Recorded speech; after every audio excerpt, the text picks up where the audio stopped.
सत्संग कितने प्रकार के होते हैं बहुत ध्यान से सुनना। अभी हम लोग एक ही सत्संग जानते हैं कि हम बैठे हैं और किसी को हम सुन रहे हैं कानों से, वही सत्संग है ना। सत्संग के अनेक रूप हैं। कथा सुनना भी सत्संग है। अच्छा ये पंखा बांटे जा रहे हैं तो कोई बांट रोका? बस ज्यादा जोर से नहीं, का देर पसीना सूख जाए फिर बंद कर लियो। हाँ मुझको नहीं बोलन दो भैया, थोड़ी देर रुक जाओ। तो सत्संग का मतलब कथा श्रवण करना। हमारे शरीर में 10 इंद्रियां हैं, पंच ज्ञानेंद्रिय और पंच कर्मेंद्रिय। आंख, नाक, कान, जीभ और त्वचा, ये पंच ज्ञानेंद्रिय। हाथ, पैर, मुख और 2 गुप्त इंद्रिय, ये पंच कर्मेंद्रिय। प्रत्येक इंद्रिय को भगवत भजन में लगाना उसको सत्संग कहा जाता है। कानों से कथा सुनो, नेत्रों से दर्शन करो, जिह्वा से प्रसाद ग्रहण करो या कीर्तन गाओ, हाथों से करताल करो या फिर सेवा करो, चरणों से प्रदक्षिणा करो, सर्वांगीण अंग से साष्टांग दंडवत करो, ये सब सत्संग के अंतर्गत आता है। फिर इन इंद्रियों की क्रियाएं भी जो संसारी होती हैं उनको भी भगवत में बनाना, वो भी सत्संग। अब जैसे जींस पहनना, पैंट पहनना, टी-शर्ट पहनना, उल्टे सीधे वस्त्र पहनना, वो सत्संग में नहीं है। वस्त्रों को पहनने से भी आपकी चित्त पर असर पड़ता है। आप कैसे कपड़े पहनते हो उससे भी आपका मन उचित और अनुचित बन जाता है। धोती पहनना, बगलबंदी पहनना, कुर्ता पहनना, यह भी एक सत्संग है, अंग का सत्संग।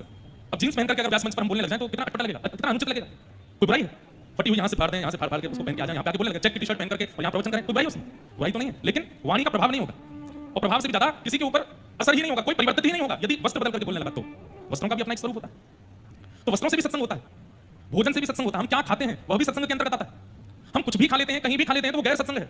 कुछ भी पाते हैं तो पहले देखते हैं इसमें तुलसी जी पधराई हुई है कि नहीं, ठाकुर जी का भोग लगा है कि नहीं, तो ही पाना है, तो ही वो सत्संग माना जाता है। कहीं भी पानी नहीं पीते सब लोग। देखो पंखा वाले विशेष रूप से इधर ही देखो, ध्यान से सुनो। देखो आप लोग पंखा करो, जो पीछे वाले बहुत ध्यान से सुन रहे हैं, इसलिए उनके लिए थोड़ा ध्यान से सुनना। वस्त्रों से भी सत्संग होता है, अन्न से भी सत्संग होता है, जल से भी सत्संग होता है।